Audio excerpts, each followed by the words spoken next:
desarrollo de las técnicas del laboratorio.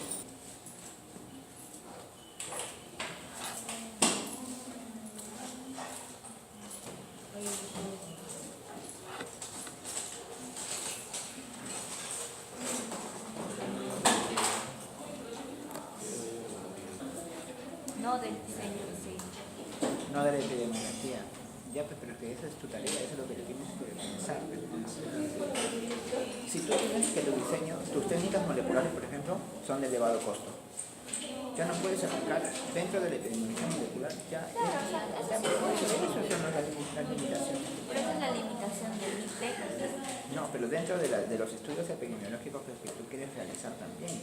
O sea, tú no puedes realizar el estudio epidemiológico, o sea, el estudio dentro de la epidemiología molecular. Por eso te digo, o sea, está bien, O sea, cuando tú he quieres, relacionado ¿cuál es las técnicas, están las limitaciones de esas técnicas para la aplicación. Que entonces mis limitaciones están relacionadas con las técnicas. ¿Y con qué estoy explicando? Que tú vas a explicar o sea, por sobre las ejemplo, ya. técnicas, porque veré yo. No, es que las técnicas no las tienes que explicar. Mira, por ejemplo. Dice que los problemas en el uso de la secuenciación de antibióticos en epidemiología. O sea, y acá está diciendo. O sea, que es el uso de la técnica en epidemiología. El uso de la técnica en epidemiología ya tiene problemas. Entonces, ¿cuáles son esos problemas que tiene?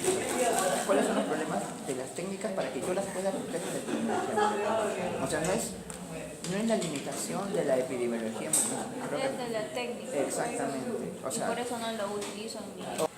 Porque yo pues,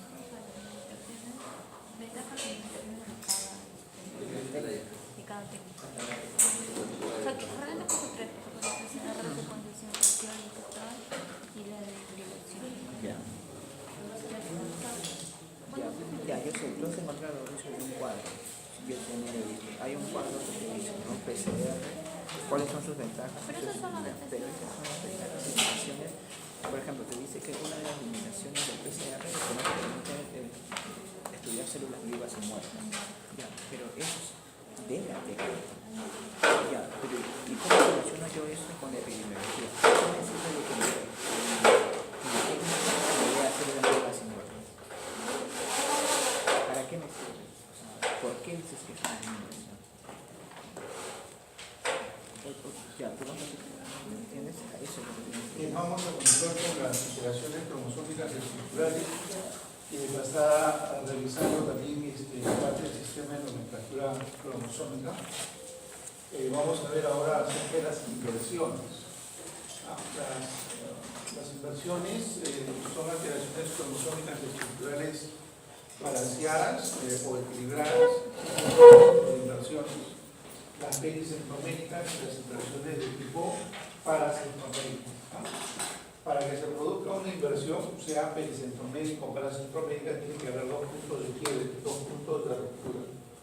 Y girar 180 grados, de tal manera de que este punto de quiebre y este giro hacen que las bandas que se encuentran en una región pasen hacia otra, o sea, se produce una inversión de las bandas.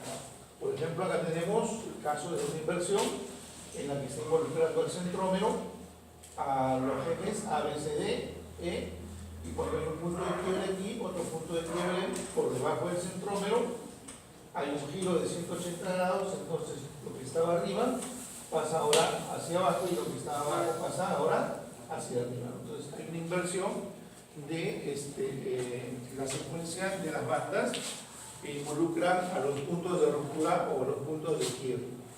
Cuando hablamos de una inversión pericentroménica, vamos a encontrar que el punto de quiebre está involucrando la parte del centrómero. O sea, que el punto de quiebre que tenemos aquí y el punto de quiebre que tenemos aquí involucra el centrómero, ¿no? Como en este caso de la inversión del cromosoma número 3. Este es un 3 normal, hay un punto de quiebre a este nivel, otro punto de quiebre a este nivel, esto gira y entonces tenemos una inversión. El esquema es este, ¿verdad? Tenemos un punto de quiebre en el brazo largo, un punto de quiebre en el brazo corto, perdón, corto y largo, y lo que va a haber es una inversión 180 grados, por lo tanto, lo que se observa arriba como banda B Ahora se observa abajo, en la banda de X se observa aquí abajo, ahora se ve en la parte de arriba. Hay toda una inversión. Entonces, en la inversión pericentromédica se involucra o siempre va a estar involucrado, en este caso, obviamente, tanto el brazo corto como el brazo largo, ¿correcto? Y siempre tienen que haber dos puntos de ruptura o dos puntos de quiebre. Esos puntos de ruptura, como vuelvo a repetir, como en este caso, involucra el brazo corto, supongamos en este caso del cromosoma número 3, el brazo corto que involucra es el brazo corto P, en la región 3, banda número 4, y en el brazo largo, el punto de quiebre que involucra es el brazo largo, la región 1, banda 3. ¿Okay? Entonces, tenemos que los puntos de quiebre, hipotéticamente que se produjeran aquí, podemos nosotros ya escribir la fórmula que es global, y en este caso la fórmula global estaría descrita por el número total de cromosomas que tiene el paciente, ¿verdad?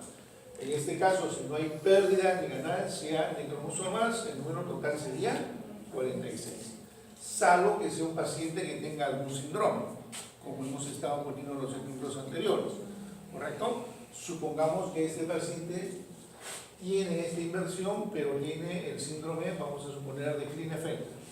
Si tiene el síndrome de Klinefelter, ¿cuántos cromosomas ya pondría yo en total?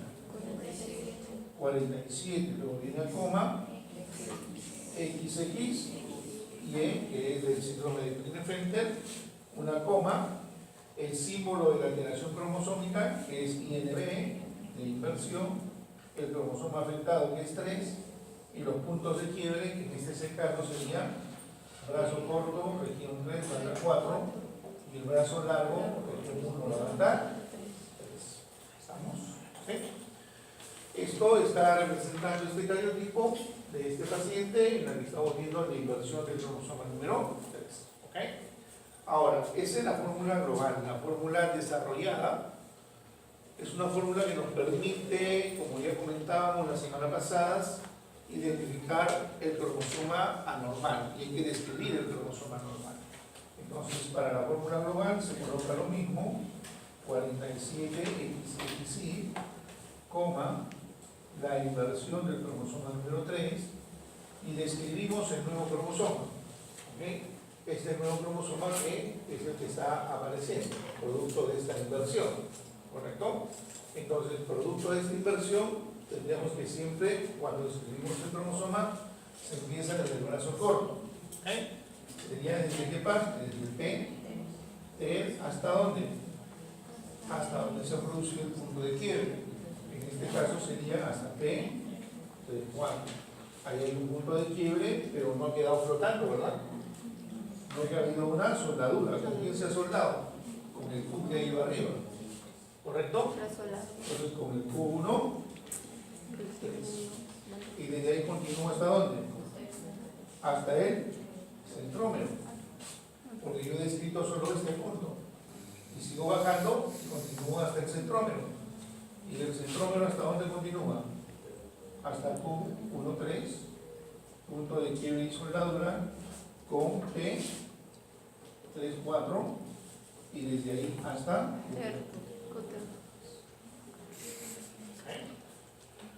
obviamente lo que tengo que hacer es describir los dos puntos de quiebre, tanto el que ha ocurrido aquí como el que ha ocurrido aquí, ¿correcto? Como se ha roto aquí y se ha roto aquí.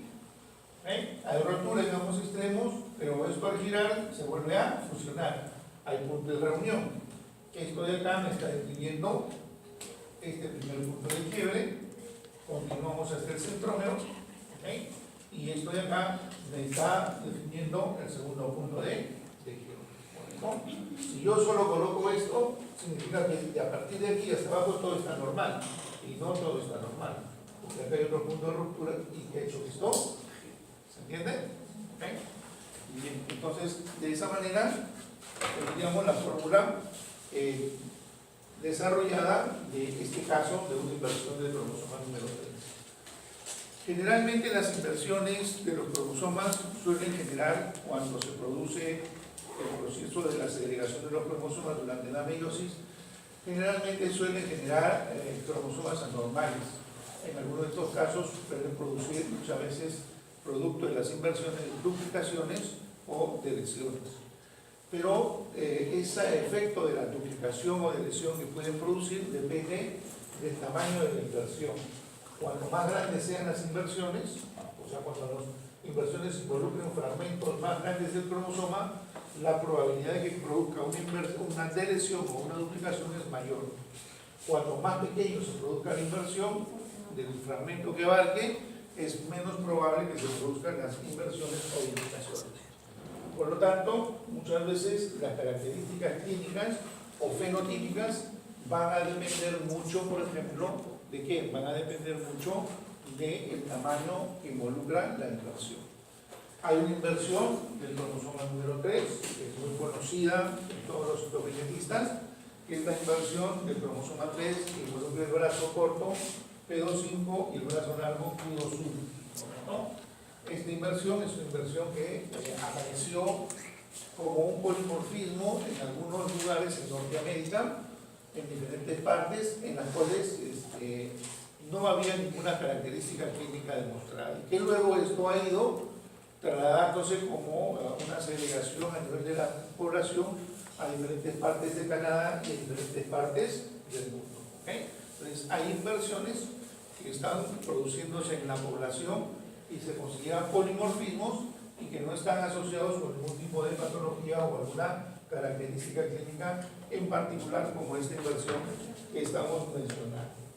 ¿Okay? Hay otras inversiones, como por ejemplo la inversión que presenta esta duplicación, esta inversión que se produce en el cromosoma número 8 también, es una inversión también que se ha venido estudiando y se ha ido viendo que es originaria de hispanos del sudeste de Estados Unidos, la inversión del cromosoma 8 en P, región 2, banda 3, su banda 1, el brazo largo, región 2, banda 2, su banda 1. Entonces, esa inversión, por ejemplo, se ha visto que produce un síndrome del cromosoma 8 recombinante, porque en este caso, los portadores de esta inversión tienen un alto porcentaje, más o menos va del 6% de niños que pueden tener una recombinación anormal y generar duplicaciones de la región distal del brazo largo o una lesión del brazo corto. Y entonces estos niños que nacen van a tener graves anomalías cardíacas y retraso mental. Entonces, en el caso, por ejemplo, que mencionábamos aquí de la inversión del cromosoma número 3, esta inversión no genera muchas veces duplicación o muchas veces no genera deleciones. Cuando no genera duplicaciones o deleciones, entonces el fenotipo es normal. Pero cuando esta inversión produce una mala recombinación, porque cuando se produce la recombinación, el 3 se aparea con el 3 por las partes que son homólogas. Pero si el 3 está invertido, ya el apareamiento no es igual, es desigual. Y entonces eso genera finalmente que se forme o una duplicación o una deleción, ¿correcto? Entonces, cuando ocurre esto, lo que vamos a tener es, por ejemplo, un niño con cariotipo anormal que es portador de una inversión pericentromédica en la que se ha visto que se ha producido una duplicación del brazo largo del cromosoma 3. ¿Producto de qué? De que el padre ha sido probablemente portador de esa inversión, ¿correcto? Otro ejemplo es esta inversión del 8 que les decía, que se observa en hispanos del sureste de Estados Unidos y que ha ido segregándose en muchas poblaciones en Norteamérica y en Europa y en Canadá, y que igual cuando esta inversión genera una mala recombinación del cromosoma número 8, produce duplicaciones o produce deleciones. Entonces, tanto en una duplicación hay ganancia de material genético y en una deleción de cosa hay pérdida de material genético. Entonces, cuando hay pérdida o ganancia de material genético, siempre, ¿no?, en la mayoría de los casos, casi siempre, va a involucrar genes y estos genes que están involucrados son los que van a dar el cuadro clínico que va a tener el paciente. ¿Correcto? ¿Estamos? Ahora, estas duplicaciones y estas inversiones suelen muchas veces estar relacionados con el tamaño de la inversión que involucra. Cuando la inversión es mayor, entonces hay mayor probabilidad de que haya mala recombinación. Cuando la inversión está involucrando fragmentos más pequeños, el origen de lesiones o duplicaciones a veces no suele ocurrir. Y esto es lo que se observa, por ejemplo, con el caso de la inversión del cromosoma número 9. La inversión del cromosoma número 9 está afectando una región que es el brazo corto. En el brazo corto, región 1, banda 1, y el brazo largo, región 1, banda 3. Entonces, si yo tengo aquí arriba el esquema del cromosoma número 9, donde señala la flecha, el brazo corto P11 básicamente estaría por encima nada más por encima del centrómero, o sea, esto es el centrómero y el punto de quiebre estaría por encimita del centrómero que se ve oscuro, en esa línea blanca que ustedes están observando aquí. Y Q13 es en esta parte que está por encima de esta banda oscura, ¿correcto? En ese triángulo blanco por debajo. Comparativamente, si ustedes observan ese tamaño de esa inversión, comparada con la inversión del cromosoma número 3, que afecta desde aquí hasta aquí, ¿no es cierto? ¿Cuál de las dos está afectando una inversión de un segmento cromosómico más grande? El 3. La del 3, lo mismo ocurre con la del 8, por eso que puede generar duplicaciones o lesiones. En cambio, en este caso de la inversión del cromosoma número 3, que es pericéntrica, se observa en el 1% de todos los individuos que se elaboran en un laboratorio de citogenética. Entonces, es algo que se observa en la población normal. Cuando hay cambios genéticos o citogenéticos en el 1% o más de la población, eso se llama un polimorfismo. ¿Okay? Entonces, en la población normal, cualquiera de ustedes, cualquier persona que se hace un cariotipo, es muy probable que de repente tenga la inversión. Y eso no va a estar asociado a ninguna característica clínica, porque les vuelvo a repetir, por muchos citogenetistas es considerado ¿qué cosa? Un polimorfismo. Pero, ¿cuál es el problema con esta inversión que hemos visto nosotros? Que cuando este estudio citogenético se hace a una población que tiene trastornos de fertilidad, en particular una población en la cual las parejas tienen abortos espontáneos o abortos habituales, en este grupo de pacientes, la frecuencia de estas inversiones del cromosoma número 9 aumenta. Entonces se suele encontrar en mayor frecuencia que en la población normal, en más del 1%, ¿correcto? Entonces a veces se encuentran 5 veces más o en mayor cantidad dependiendo de la población estudiada. Entonces en esta población, como les digo, con abortos espontáneos, la inversión del 9 se encuentra con más frecuencia. Entonces ahí viene un gran problema. ¿Por qué? Porque cuando se han hecho estudios para confirmar y tratar de ver si esta inversión del cromosoma 9 es el responsable o es la causa de que esté generando los problemas de abortos espontáneos, muchos trabajos y muchos estudios consideran que no, que esa inversión, como es pequeña, no es capaz de producir de lesión o duplicación en el embrión, por lo tanto el embrión no tendría ninguna anomalía, y esto es un polimorfismo. Pero hay otros estudios que dicen que esta inversión del cromosoma 9 sí puede ser plausible o capaz de producir en el embrión duplicación o de lesión, y por lo tanto, al tener menos o más material genético, el embrión no se desarrolla bien y eso sería la causa del aborto espontáneo. Entonces, hasta el momento no tenemos trabajos realmente concluyentes que nos digan que si yo encuentro una inversión del cromosoma 9 en una pareja con problemas de trastorno de fertilidad o de abortos, puedo concluir diciendo que esta inversión sí es la causa, ¿correcto? Porque tenemos que hay opiniones o trabajos de investigación que nos muestran tanto que sí dicen que sí es responsable o asociado a los problemas de fertilidad, y hay otros que nos dicen que no, que más bien es un polimorfismo que se observa en la población normal. La pregunta es, ¿pero por qué se encuentra siempre en más cantidad de esta inversión en este grupo de pacientes? Todavía eso no se ha podido, o no, al menos no hay algún trabajo concluyente que haya podido dilucidar. Entonces, cuando yo tengo un paciente o una pareja que es estudiada por problemas de infertilidad o por problemas de abortos espontáneos, y encuentro la inversión del cromosoma 9, ya sea en el varón o sea en la mujer, describo una alteración Y en la parte final de las conclusiones describo diciendo de que hay publicaciones o trabajo de investigación que consideran a la inversión del cromosoma 9 como un polimorfismo que se observa en la población normal. Pero asimismo también hay otros trabajos que consideran que esta inversión pues, está más frecuentemente relacionado o afectando los problemas de la fertilidad. Entonces, le pongo las dos interpretaciones, ¿correcto?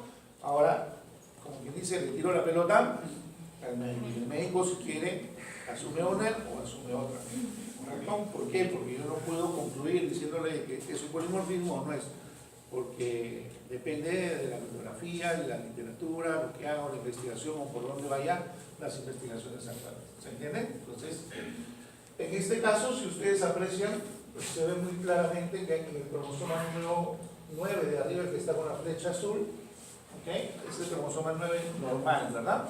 Es el cromosoma número 9 normal. Acá está el brazo corto, el punto del centrómero y las dos barandas gruesas que tiene el cromosoma 9 en el brazo largo. Este es el cromosoma invertido, porque al haber un punto de quiebre aquí y un punto de quiebre en esta zona, esto gira a 180 grados, entonces lo que estaba blanco debajo del centrómero, como es un triángulo, ahora sube y se observa en qué parte, en el brazo corto, porque el centrómero está acá. ¿Okay? Ahí tenemos un 9 normal y este sería el 9 con una inversión, ¿correcto? 46XY, inversión del 9P11.13, ¿por qué? Porque en este caso estamos viendo que es un paciente de sexo masculino y tiene 46 cromosomas. ¿Ok? ¿Estamos? ¿Cómo escribiríamos su fórmula desarrollada aquí? 46, muy bien. y inversión 9, Y ahí P, empezamos a describir, ¿verdad? ¿Empezamos por dónde? P, ¿Hasta dónde?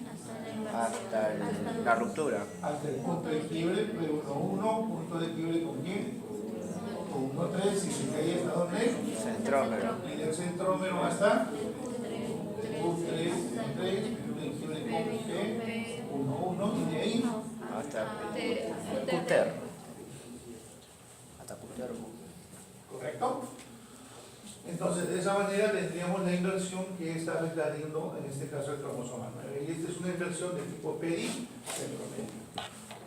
Una forma muy fácil de identificar una inversión pericentromérica de una paracentromérica es porque la inversión pericentromérica está afectando tanto el brazo corto como el brazo largo.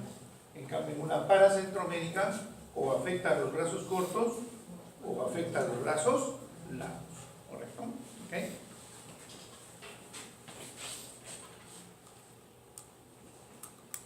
En el caso de la inversión paracentromérica, también se va a generar porque hay dos puntos de quiebre y el fragmento involucrado gira 180 grados. ¿Correcto? Ahora, este punto de quiebre va a ocurrir siempre o en el brazo largo o en el brazo corto y no involucra al centrómero. Si involucra al centrómero sería Centroamérica. como no involucra al centrómero se llama paracentromérico, ¿correcto? En este caso tenemos también una inversión del 9, pero no involucra al centrómero, es una inversión del 9 de tipo paracentromérico, ¿correcto? Entonces tenemos aquí un ejemplo de lo que sería una inversión paracentromérica. En este caso no está involucrando al centrómero. Vuelvo a insistir, el origen, o sea, el efecto que van a tener estas inversiones paracentroméricas en los portadores, porque generalmente los portadores son sanos, ¿verdad? Porque tienen la inversión y no han perdido material genético, solamente se desordenado. Entonces, en muchos casos, estos pacientes son portadores sanos, sin ninguna sintomatología. Pero ellos sí pueden tener gametos anormales, ¿verdad? Cuando forman gametos anormales pueden ser una deleción o una duplicación. Entonces ahí sí hay material perdido y ese material perdido va a generar dos cosas. O que los embriones no nazcan, abortos habituales o espontáneos, o el embarazo continúa, termina, pero el niño va a nacer obviamente, ¿no es cierto?, con malformaciones congénitas, ¿no? ¿Qué malformaciones congénitas? Depende del cromosoma y la región afectada, porque en el cromosoma y en la región afectada van a haber genes que van a estar involucrados, ¿no es cierto? Dependiendo de estos genes que están involucrados y que se van a alterar, obviamente va a producirse la sintomatología. Pero en general, solo para recordarles, yo ya sé que esto lo saben, en el caso de las alteraciones cromosómicas, solo para recordar, estaría afectando un solo gen o varios genes. Y estaría por lo tanto tener una sola característica clínica o varias características, varias manifestaciones. ¿Ok? ¿Estamos? Entonces, si ponemos que el punto de quiebre, por ejemplo, en este caso, de esta inversión paracentrométrica, está ocurriendo en el brazo largo, Q, un punto de quiebre, supongamos que en este caso del brazo largo es Q, por ejemplo, 2 banda 1, ¿ok? Y está ocurriendo el otro punto de quiebre en el brazo largo, en la región 3, banda 2. Supongamos que ocurre ahí. ¿Estamos? Digo supongamos, porque ya hemos hecho en clase que todas estas regiones y bandas se conocen, ¿verdad? Y están ya determinadas, ¿correcto? Y están publicadas en un atlas, en un ideograma, ¿no es cierto? Pero ya les he dicho que el ideograma no conozco ningún citogenetista en el mundo que lo sepa por los puntos de quiebre. ¿Okay? Entonces yo le estoy poniendo que, supongo, vamos a poner como ejemplo que el punto de quiebre es ahí, pero no necesariamente es el exacto, ¿correcto? No vaya a ser que vayan ustedes, vean su ideograma y dicen, escucha, el profe Herrera no sabe nada, está poniendo los puntos de quiebre que no son y nos está mandando al desvío, y no es eso, ¿ok? Aló.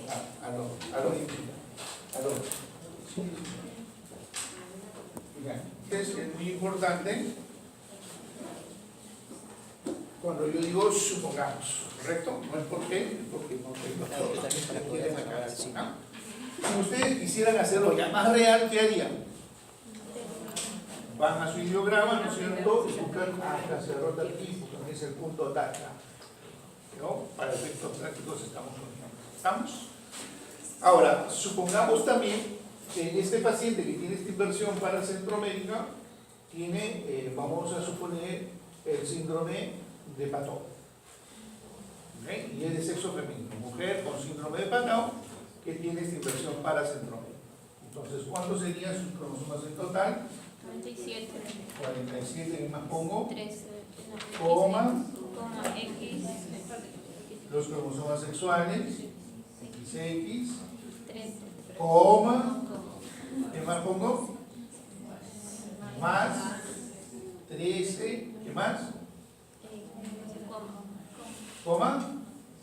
Coma. ¿Y ahí qué va? El símbolo de la alteración, de inversión. ¿Qué más? El número Entre paréntesis, el cromosoma involucrado 9. Y luego que viene los puntos de quiebre Q2, 1 y Q3. No lo separo con nada, ¿por qué? Porque el punto de quiebre está afectando al mismo cromosoma. Si fueran cromosomas diferentes, sí hay que separarlos. Eso lo vamos a ver más adelante. Esa sería la fórmula global, ¿verdad? ¿Sí? Ahora, si hacemos la fórmula desarrollada, sería esto como 47, más 13, inversión del cromosoma número 9. Ya, hasta ahí es igualito que el anterior, ¿verdad? Facilito. De ahí venimos a describir el cromosoma 9, nuevo. Sería, ¿desde dónde empezamos? Desde el PTR hasta dónde? Hasta el centrómero. Desde el centrómero hasta dónde? Hasta Q21. ¿Y ahí qué ha habido? 2 puntos, 2 quiebres. 2 puntos, 4 puntos. ¿El punto de quiebre de reunión con quién? Q32. Q32 y de ahí hasta dónde voy. Hasta Q32 y Hasta el Q32, donde está el otro punto de quiebre. con soldado con Q21, con Q21, 21 1 y de ahí a QTER. ¿Se entiende? ¿Por qué? Porque tenemos que describir, vuelvo a insistir, estoy aquí es describiendo qué punto de quiebre. Y esto es describiendo qué otro punto de quiebre. ¿Estamos? ¿Correcto? Bien, ahora, solo para hacerlos un poco más sencillo. Bueno, esto es más sencillo porque es más entendible. Lo otro no es complicado, sino simplemente que en el sistema de nomenclatura, pues estamos viendo nosotros el del 99 y el del 2005, ¿verdad? Pero en el del año 2011, el 2013, los últimos, este sistema de nomenclatura, tratan de que la fórmula desarrollada sea mucho más corta, pero a la hora de acortarlo, si no saben bien, se confunden, ¿ya? Entonces, ¿qué es lo que suelen hacer ahora con este nuevo sistema de nomenclatura? Evitan poner el centrómero. Todo bien. Entonces va desde aquí hasta aquí. ¿Estamos? Entonces lo hacen un poquito más corta la fórmula, pero yo prefiero que lo vayan aprendiendo con el centrómero para que se guíen como es la forma de la descripción. Y cuando vean el nuevo sistema de nomenclatura, se van a dar cuenta que ya no usa centrómero, pero ya saben cómo es la forma como se describe. Entonces, por ahora dejemos BT hasta el centrómero. Les digo esto porque algunos de ustedes van a preparar su proyecto de investigación, van a revisar artículos, y muchos artículos van a ver fórmulas cromosómicas, y las fórmulas cromosómicas actuales ya no incluyen tanto el centrómero, y van a decir otra vez el profesor Herrera nos para engañar, nos está queriendo engañar para caer en el examen, seguro. No hay nada de malicia. Entonces, ese es un poco la idea. ¿Okay? Entonces, esta sería una inversión de tipo para Centroamérica. Obviamente, en este caso de brazo corto y brazo largo, ¿verdad? Pero puede ocurrir también en el brazo corto. ¿Estamos? Y como le decía, una forma de cómo diferenciar una pericentroamérica y una paracentroamérica, ¿cómo sería? Viendo la fórmula nomás. Que uno involucra solo un brazo y en la pericentroamérica un solo. En la pericentroamérica el punto de equilibrio involucra brazo corto, brazo largo, P y Q. Y en una paracentroamérica solo un brazo. O bien P o bien Q. ¿Correcto? Controlarlo también como para que cuando veamos la hora de la verdad no se olvide. Claro. Bien, tenemos ahora lo que es otra anomalía cromosómica estructural. Corresponde a los isocromosomas. Un isocromosoma es un cromosoma en el que se ha perdido un brazo, sea el brazo corto o sea el brazo largo, y se ha duplicado de manera especular. Especular es como espejo, ¿verdad? Ya sea el brazo corto o ya sea el brazo largo. Entonces, si se ha producido una imagen especular del brazo corto, del brazo largo, por ejemplo, acá yo tengo este cromosoma pintadito de colores, ¿no es cierto? Entonces se ha producido una imagen especular en este cromosoma. Hay un isocromosoma en la que lo que se ha duplicado, se ha producido un espejo del brazo largo, ¿correcto? Brazo largo, verde, rojo, blanco y estos colorcitos. Y entonces arriba tenemos verde, rojo y lo mismo. O sea, hay una duplicación, un isocromosoma del brazo largo. ¿Okay? Cuando tenemos estos casos, hay que utilizar mucho la lógica nada más, ¿ya? Porque algunos ven un isocromosoma y ponen isocromosoma del brazo largo. ¿Okay? Ponen el diagnóstico, por ejemplo, isocromosoma del brazo largo, ¿no? Del brazo Q, eso está correcto. Algunos que quieren hacer la vida un poco más imposible te pueden poner como por ejemplo que el diagnóstico es una monosomía parcial del brazo corto. ¿Sí? Una monosomía del brazo corto, una monosomía del brazo corto. ¿Por qué? Porque normalmente el cromosoma está en pares.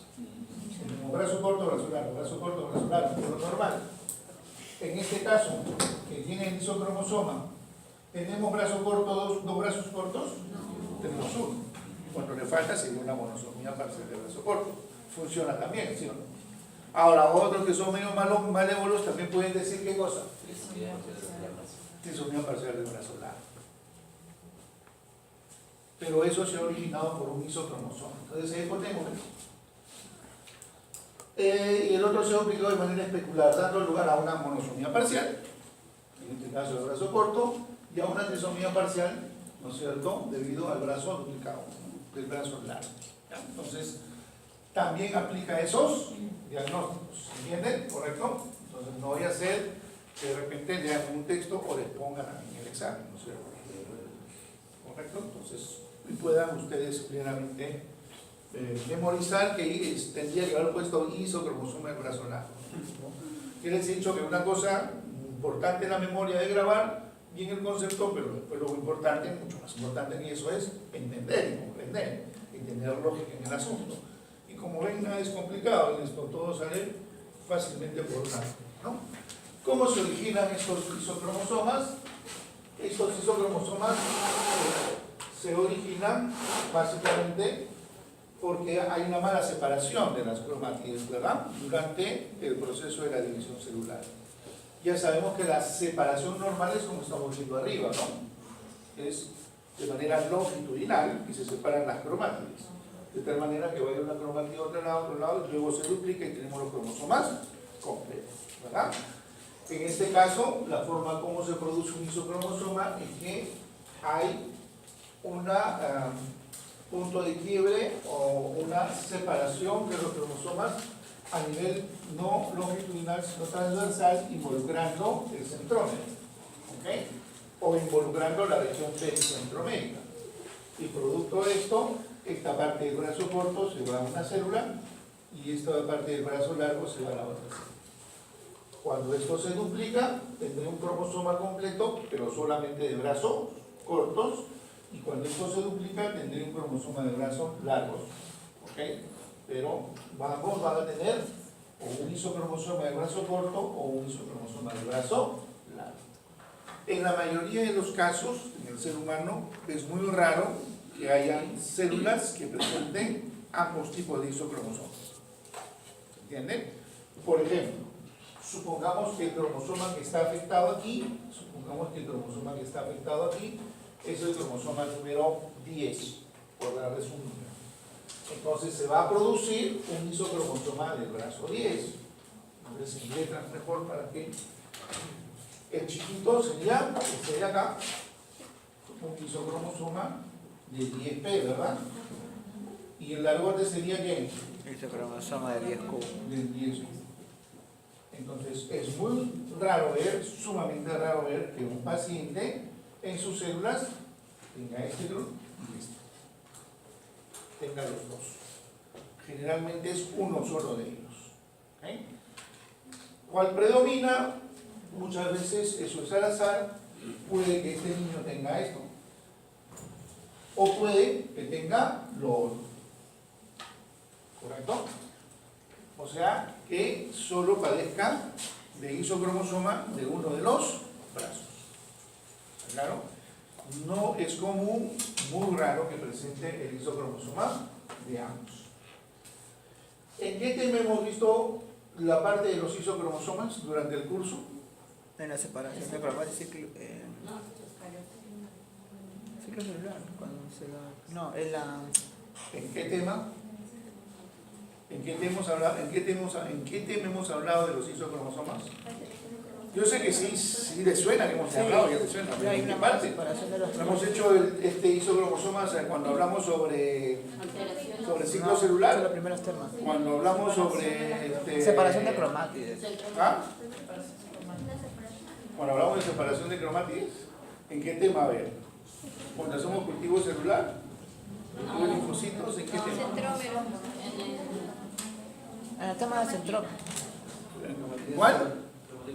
En el tema de cromatina sexual, ¿se acuerdan? ¿Sí? Y teníamos nosotros el cromosoma X, que se producía un isocromosoma del brazo corto o un isocromosoma del brazo, y que este isocromosoma del brazo largo hacía ver que el corpúsculo de Barr tenía una característica, ¿no? ¿Cómo se veían los corpúsculos de Barr en un isocromosoma del brazo largo? Más grandes. Y generalmente el porcentaje era normal. ¿Okay? Y hablábamos del isocromosoma solo del brazo largo. Es muy raro entonces que un paciente tenga ambos isocromosomas. En el caso del isocromosoma del X, generalmente es más frecuente esto. que un paciente tenga isocromosoma del brazo corto, puede haber, pero es menos frecuente. ¿Cuál es la razón, causa o motivo? No me lo pregunten, no sé. ¿Okay? Pero en la práctica, lo que vemos más es isocromosoma del brazo largo que isocromosoma del brazo corto. ¿Okay? Entonces, algunos tendrán isocromosoma del brazo corto, muy pocos pacientes, la gran mayoría tendrán el brazo largo. Y mucho más raro que será encontrar un paciente que tenga los dos. ¿Está bien? ¿Okay? Ahora, hay otra controversia también con respecto a la forma como se producen estos isocromosomas, ¿no? Ya hemos visto en un esquema cómo se producen normalmente los isocromosomas. La gran mayoría considera que el isocromosoma se produce por una mala separación de las cromátides. Las cromátides se deben de separar de manera transversal. No, perdón, longitudinal. Longitudinal. En este caso se está separando de manera transversal. Por lo tanto, el brazo corto, ¿no es cierto?, va a una célula y el brazo largo va a otra célula. Cuando se produce la duplicación de esto, ¿en qué momento se produce la duplicación de los cromosomas? ¿En qué etapa? En el este. En la etapa del ciclo celular. ¿En qué etapa del ciclo celular? En la fase. ¿En la esto? ¿Cierto? En la S. Entonces tenemos el cromosoma ya completo, ¿verdad? Pero solamente del brazo corto. Y acá sería un isocromosoma del brazo. Nuevamente, como está en la diapositiva, a los que tenemos isocromosoma del brazo largo o del brazo corto, dependiendo cómo lo vemos, podemos hablar de una trisomía o de una monosomía parcial. Esta es, digamos, la hipótesis de cómo se forman los isocromosomas, pero les cuento que hay otros mecanismos de formación descritos por otros autores, ¿okay? En la que dicen que la forma como se producen los isocromosomas es por un mal sobrecruzamiento durante la meiosis, en la que se va a involucrar, ¿no es cierto?, puntos de cruzamiento anormal muy cercanos al centrómero, como estamos viendo aquí, y estos plasmas generan estas estructuras, que finalmente esto van a generar unos isocromosomas, pero que cuando se analizan estos isocromosomas no tienen un solo centrómero, sino tendrían ¿cuántos centrómeros? Dos, por eso que se llaman que son isocromosomas de tipo C. Entonces eso es lo que, digamos, un citogenetista alucinante considera que así se forman los isocromosomas. Otro citogenetista, de igual manera, ¿no es cierto?, lo que ha hecho es investigar y describe que la otra forma como se produciría es por lo que acabamos de explicar hace un momento, ¿no? Se rompe a qué nivel del centrómero, hay un corte anormal y se forman los isocromosomas, ¿cierto? Que es lo más clásico, lo más común, lo que mayormente los citogenetistas solemos aceptar.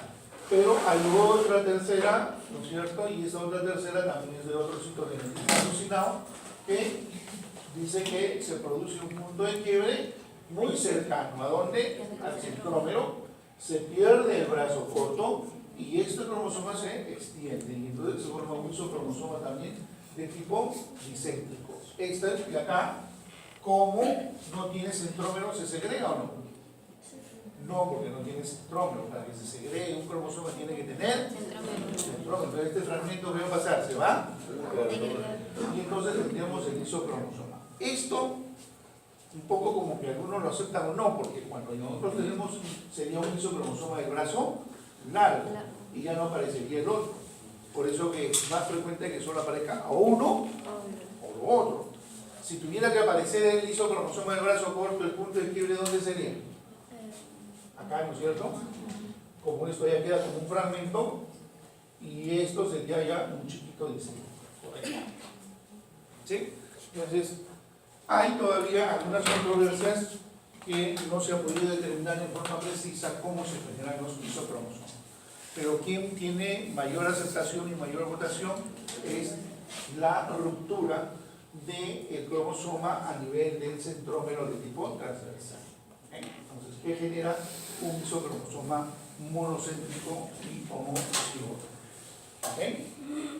Los isocromosomas se presentan asociados a muchas enfermedades y hemos visto a un tipo de enfermedad, ¿no es cierto?, que es el síndrome de Turner, porque el isocromosoma del brazo largo está asociado con la variante del síndrome de Turner. Y el isocromosoma del brazo corto produce un fenotipo similar al del síndrome de Turner, el del brazo corto, no. En el brazo largo sí, el isocromosoma del brazo corto, el fenotipo no va a ser tan clásico del síndrome de Turner. Ya vamos a explicar cuando hagamos el capítulo sobre síndrome de Turner y diferencias gonadales. Ahí vamos a explicar las diferentes formas como se puede obtener un síndrome de Turner clásico y sus variantes. Pero hay no solamente el isocromosoma del brazo largo, el cromosoma X, que es frecuente en la mujer, sino que en el ser humano también hay otros síndromes por isocromosomas que son frecuentes. El isocromosoma del brazo corto, que ocurre en este síndrome que se llama el síndrome de Pallister-Killian. ¿Okay? De igual manera, también puede ser relativamente frecuente los isocromosomas de qué brazo, del cromosoma 18 en el brazo largo. Y es, digamos, dentro de los isocromosomas los más frecuentes que ocurren en el ser humano, ¿no? Si vemos acá, este es el X normal y este sería un isocromosoma del brazo largo del X. ¿Okay? Tenemos el centrómero, que está aquí en esta parte aquí, y la parte de abajo es brazo largo y la parte de arriba también es brazo largo. Entonces, un isocromosoma del brazo largo. ¿Okay? Y en el síndrome de Pallister-Killian se ve un isocromosoma de quién? Del brazo corto, el cromosoma 2. ¿Ya? A ver, preguntación. El síndrome de Pallister-Killian es el nombre propio que tiene, pero desde el punto de vista citogenético, ¿cómo podría